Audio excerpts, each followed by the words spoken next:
Hello, everyone. Thanks for coming today. Thanks for CSAC for allowing me to chair this session. Just so you know, we've been quite involved. We just talked, so I'm just going to say it for everybody else. But as you know, there's lots of interest in Ukraine here. We have lots of people who've been studying, thinking, and trying to do certain things to stop the horrific invasion of your country. And so it's fantastic that we have you here. Alexei, just so everybody knows, has just been to Washington. So he actually knows more about the debates about aid to Ukraine than I do. Not so great of news, but maybe I'll talk about that. But we've known each other for a while. He's, I would say, one of the most important voices in Europe, but in the United States, speaking and talking about your country. And I would have said that before the war, but especially since the war has started. He's a member of the Ukrainian parliament from Odessa in a single mandate district, by the way, part of the Poroshenko faction, but that's a very important distinction if you know Ukrainian politics. He's also a member of the Ukrainian delegation to the Parliamentary Assembly of the Council of Europe, PACE, where earlier this month, he was appointed as the president of PACE's Committee on Migration, Refugees, and Displaced Persons. And you're the first Ukrainian to have that position, right? So congratulations on that. Obviously, a very important issue for Ukraine and Europe. He's a member of the European Solidarity Group and heads the caucuses of 4 Democratic Belarus and 4 Free Caucasus in the Ukrainian parliament. And he's also the founder of Ukraine's largest network of educational cultural centers. Think of them as Confucius Institutes, but for freedom within Ukraine. I shouldn't have said that. That was a bad joke. The Gончаренко centers, which have volunteer hubs all over the country, and maybe you'll say more about that today. I could go on just to say that I'm always inspired by when I get a chance to hear you or talk with you. You have a very provocative title, which I forgot to write down, but you're going to tell us about that, and then we'll just take some questions and open up. So Alexei, it's really great to have you here at Stanford. Thank you very much. Thank you. Thank you, Ambassador. Thank you. It's a great honor for me to be with you today, and thank you very much. It's an honor to be in Stanford. It's my first time in Stanford. And thank you very much to Center for International Security and Cooperation. Thanks to Ambassador McFall. Thanks to Professor Sagan for fantastic possibility to be here. I'm very humbled because I see faces of people, the books of whom I read, and I admire you all. And I don't think that I have some wisdom that I can share with you. It's quite opposite, but I have quite unique experience like millions of Ukrainians have. And that is something which gives me, I think, a possibility to share my thoughts with you about what I see today in the world, about our challenges. And the name of my talk today, this provocative name, like Ambassador McFall said, is Who Will Be With You in Trenches Near Tehran and Beijing? That's my question to US public. And now we will speak more about this. Maybe it sounds provocative, but already Ambassador told that I represent Ukraine in the Parliamentary Assembly of the Council of Europe, and I'm doing this from 2014. And I should tell you that when in 2014, I was 15, 16, and 17. Maybe those from you who are a little bit following these European politics know that Russia was kicked out from the Parliamentary Assembly. There were sanctions against Russia. Then they fought for quite a long time to come back without sanctions. In 2019, they succeeded to do this. They came back to the Assembly, not fulfilling any resolutions, and they sat as a normal country. And for 2.5 years, we were sitting in one assembly, and which was quite hard, I should tell you. Especially with people, Russian delegation heads were Slutsky and Tolstoy. Yes. Again, those somebody can know these names. Very specific people. I think we know the name Tolstoy, but not that Tolstoy. Yeah, a little bit. That guy's not. Yeah, these are very, very. He called himself. People, yes. He called himself grandson of Lev Tolstoy, yes. Which I don't want to believe in. But what I did, I made a special T-shirt for PACE coming that Lev Tolstoy with his wording about the war and addressing to his grandson what he is doing. But why I'm mentioning this?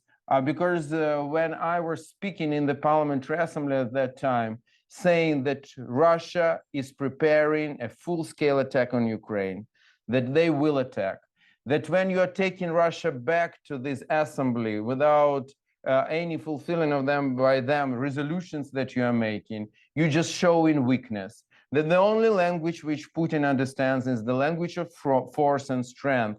I was considered a crazy man in the assembly, with those crazy men who is always telling something about some strange things which can never happen, how it could be in 21st century, what trenches near Tehran and Beijing, what tanks near Kiev, what missiles in Lviv and Odessa. It's just impossible. That's what I heard. And when everything, I mean, the full-scale invasion started, I joined territorial defense, and I couldn't come to the session. And in March, Russia was kicked out from the Council of Europe. That's for the moment the only big international organization which kicked out Russia from its members. And Ukrainian delegation, several ladies came. Others were in Ukraine and some were in Kiev. And I joined this online from Kiev, from my, at that time, place of work, which was a checkpoint near Bucha, which is now unfortunately famous. And I was there joining them in camouflage with my Kalashnikov. And then many of them started to send me messages who was crazy and like, we are sorry and all these things. But I asked them one thing. I said, it's not because I'm smarter than you that I saw it and you didn't. It's just because we are unhappy to live near this country and we know them better than you. And the only thing I ask you, please don't forget it in 2-3 years, when you will again think that you understand them better than us, that we understand them better than you, and listen to what we are telling to you, and not what you think you know about them because you read Lev Tolstoy. It's something absolutely different, or you watch a Bolshoi theater ballet. So that is another story. This is another country, and we just need to acknowledge this and to work on this. So, but sorry, it's a maybe long introduction, but now, yeah, I want to speak about what we have in the world today. And I have bad news. I think that Russia now is more dangerous than it was 2 years ago, even more dangerous. Their economy is on war footage. Their army is battle-hardened. Yeah, they lost 100, 200,000 people. We don't know exact numbers. And for any other country, that would be a tragedy and catastrophe. For Russia, it is not. It is not. They don't care about people's lives. Yeah, there is a problem that they lost quite a big portion of their paratroopers, which are very well-trained forces. That is a problem for them. But instead of this, and instead of 1,000 tanks, 2,000 tanks and armored vehicles and all this stuff, they received something unique. They receive a battle experience of a full-scale war of 21st century. And the only two armies in the world who know this are Russian and Ukrainian army. Even US Army doesn't know this on such scale. Even United States Army. All others I even cannot count. And they are battle-hardened. They are learning quickly. They are producing drones in huge numbers. This is absolutely another war than it was in 20th century. When a $500 Russian FPV drone destroys German Leopard tank, which costs several $1 million, when Ukrainian Sea drone, which costs $5,000, destroys Russian military ship, which costs $10, $15 million, that is another war. And this war, only 2 countries in the world know. And that is something you should keep in mind. And that is something you should remember. And their army is battle-hardened. They learned a lot. They are producing in big numbers drones, other things. They don't care anymore about any international obligations, any.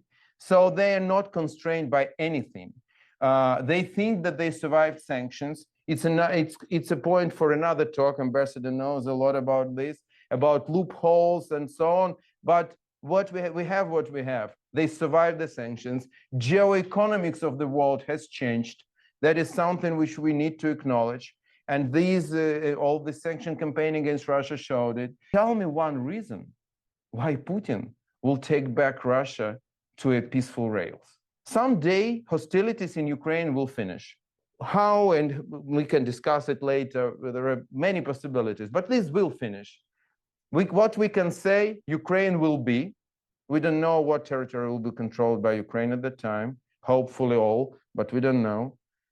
Russia, unfortunately, in this imperial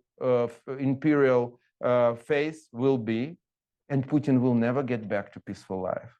If he will be emboldened and if he will still control a part of Ukrainian territories, he will attack again. The only question is where.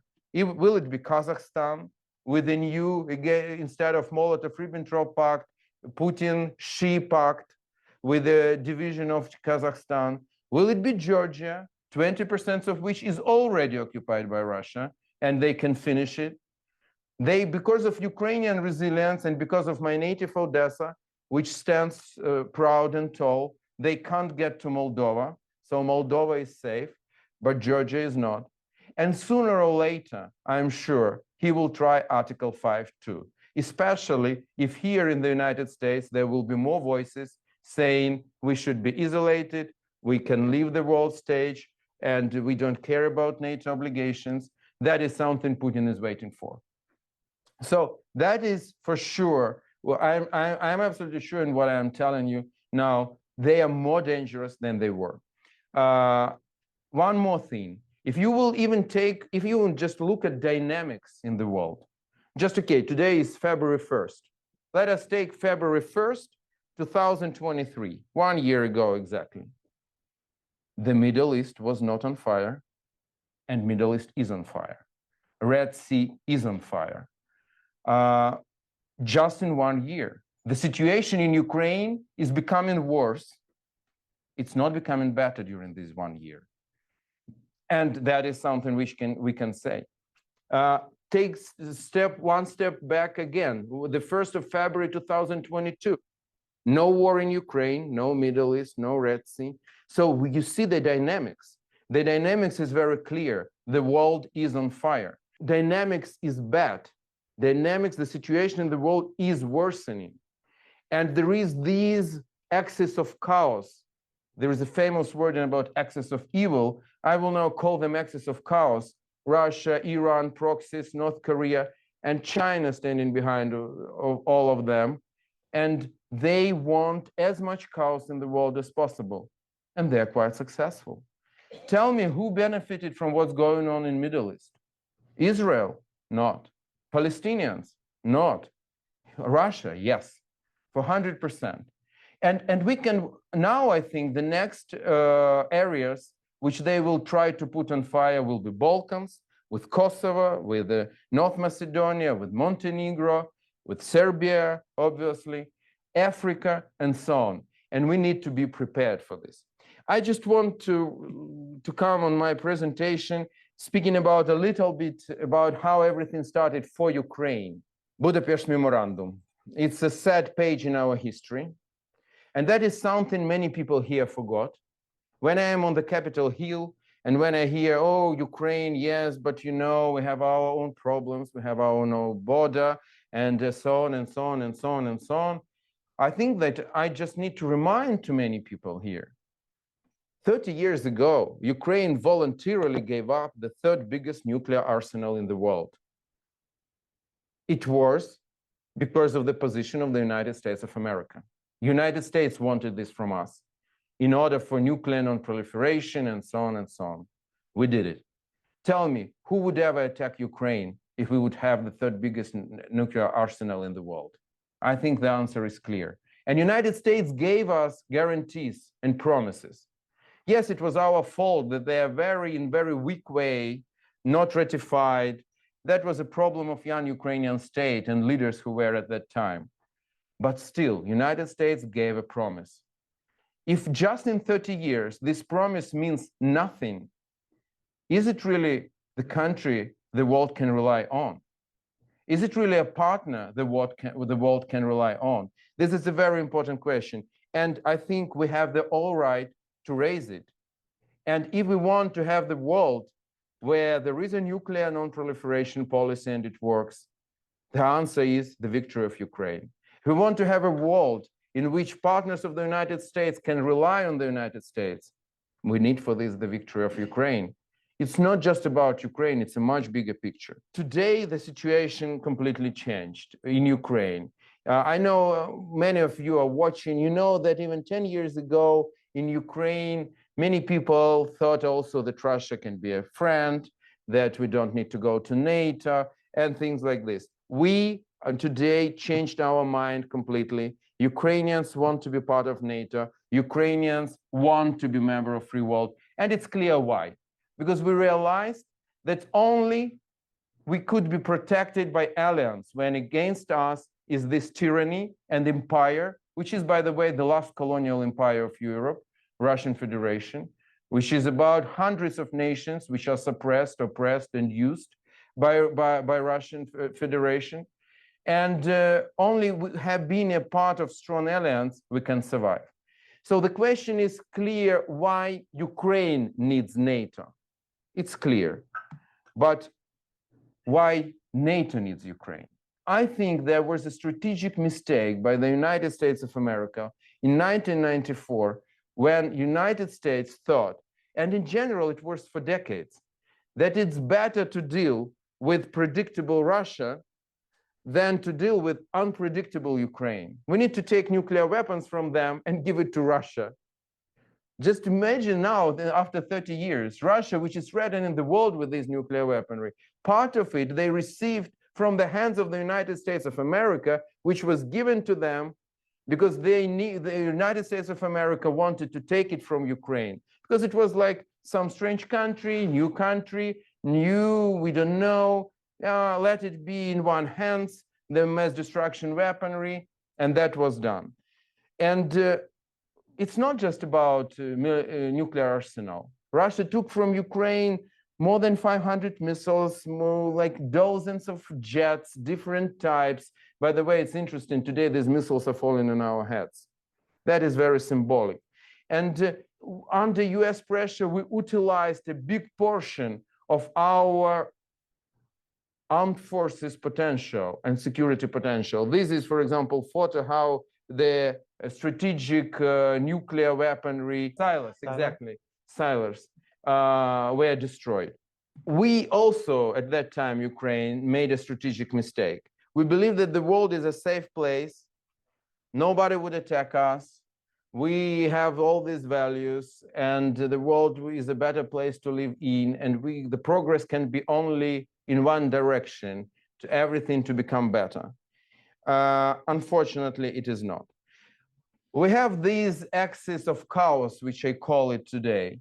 And that is clear. And these axis of chaos, they are working. Iran with its proxies, attacking already American bases, attacking Israel, attacking in the Red Sea, threatening the world navigation.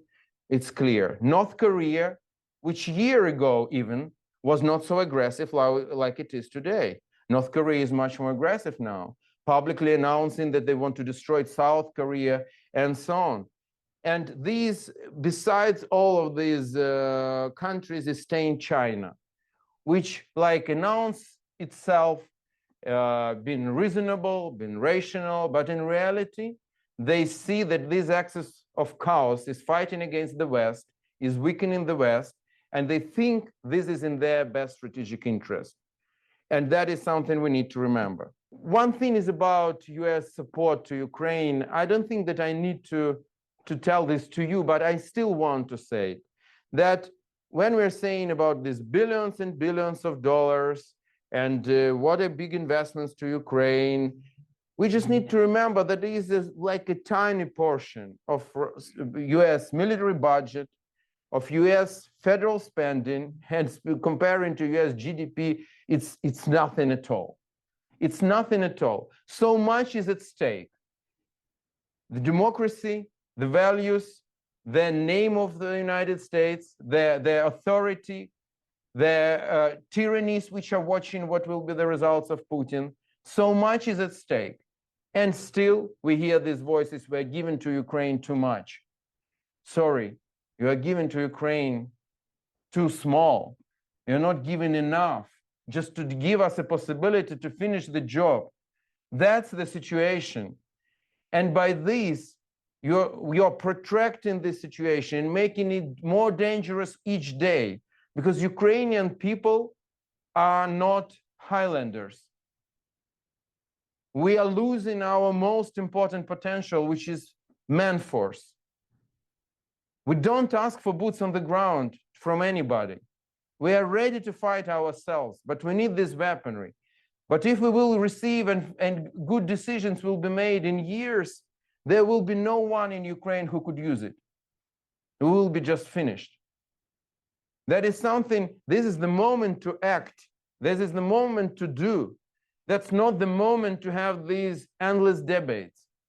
And that is so frustrating to see. I can tell you as a person who was directly involved in defense of Kiev, then I saw everything by my own eyes. If Ukraine would have in March 2022 HIMARSes, which arrived in 4 months, we would completely destroy Russian forces which were retreating from Kiev.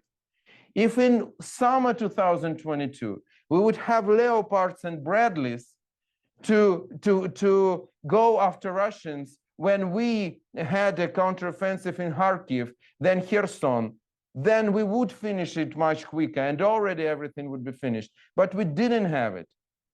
We didn't have it. And in the end, in 2023, we were put in situation, and now we're saying about failed Ukrainian counteroffensive. But many of you know the history of the world and strategy and military history of the world. Tell me one example when a counteroffensive was made exactly where Russians were waiting for us, entrenched, digged in, with minefields, without air superiority. Why we did this? Because the West told to us, you can't use Bradleys, Leopards, missiles, and everything else in Russian territory. We should attack Belgorod. And that was not prepared. Just remember, in June, Wagner Group marched from Rostov to Moscow just in 1 day, because it was naked, because all Russian forces were in Ukraine. But we couldn't do this because we are boxing with Russia with one hand tied. Because we can't use weaponry where we need to use it. We can't receive what we need to receive. We are all time in some artificial limitation. HIMARSes, yes. Long-range missiles, no. One Patriot, okay. The second Patriot, and all the time like this. And now we're in a situation when, in general, this supplemental is just in the air, connected to a border deal, which looks dead. Sorry, that's what I saw on the Capitol Hill, and that is very frustrating and very dangerous, because the time works on Mr. Putin today. You just need to realize this. That's the reality. It doesn't work on us, and it doesn't work on the free world in general. About importance of Ukraine, we can say, I prepared this, that we are the biggest democracy of the post-Soviet space, that we undergoing significant reforms, that there is things that you know about us. But one thing is important: we are a predictable partner. We are, because we don't have any other option. The map says everything about us. Either we will be absorbed by Russian Empire again, and we know how it will finish. It will finish with a genocide again, which Russia did against us hundreds of years ago with Holodomor, which they are doing right now. I have the all right to say this. This is genocide, because all 5 criteria of what is genocide, according to United Nations Convention on Prevention of Genocide, are met in Ukraine. We have public announcement from Putin that Ukrainians do not exist. He says, Ukrainians do not exist. This is bad Russians, which should be fixed. It's what it is, genocide.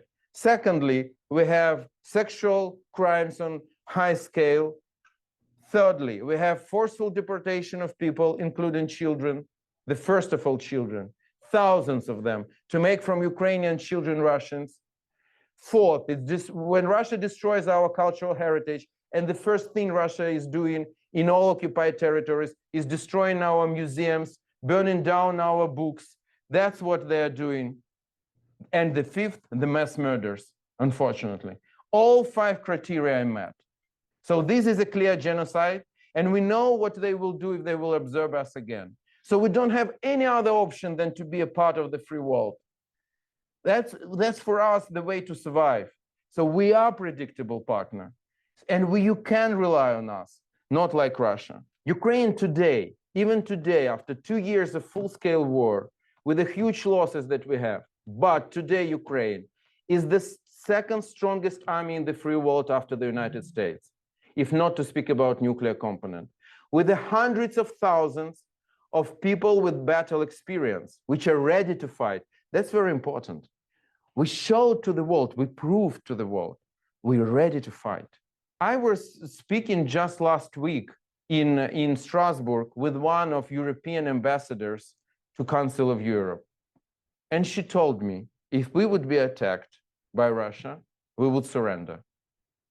That was told to me by ambassador, not by some politician, former politician, I don't know, expert, by ambassador, acting ambassador. And you know that is true, that some of these countries will surrender. Ukrainians did not, and we will not. And that is something which is important, and don't forget about this. So this is a very strong army. We have the largest ground force on continent, not on continent means Europe. We don't have only battle-hardened army, but also battle-hardened society. You know, that is also important. Society which is prepared for losses, which is a very difficult thing. But we are. That's unfortunately, it happened like this. It's not our choice, but we are already where we are. And by this, we are absolutely invaluable partner. In the situation when UK army is the smallest from the time of Napoleonic Wars, Germany, they said that they have ammunition for 7 days of the fighting on the scale which is happening in Ukraine. I spoke last year with one of prominent German generals and asked them about, there is very good Panzerhaubitze 2000, which were provided by Germany, but we received just 14 of them at that time. And I said, just 14, I mean, like, thank you very much, they are great, but they are 14. We have 1,000 miles front line. And he said to me, I do know how many do we have? He said, we have 60. And France, they have less than 90 artillery pieces in one of dimensions, so this in caliber. So really, Europe is demilitarized. Europe succeeded to be demilitarized, and Russia is succeeded to be militarized. That is something which will not work, you know, that causes. I said to my colleagues in Parliamentary Assembly, you are preparing for bigger Eurovision, Russia is preparing for bigger war. Sooner or later, that will collapse, and that will have consequences. And in such situations, we have this unique opportunity, and from what I started, that also NATO and the free world and the United States of America need Ukraine, because we are this power which is ready to fight. We are ready to be a frontline unit of the free world. In reality, we doesn't have any other options. So we just have this. That is our most important resource today. Not Ukrainian soil, not Ukrainian mineral resources, but people who are ready to fight, who know what it is, the big war of 21st century.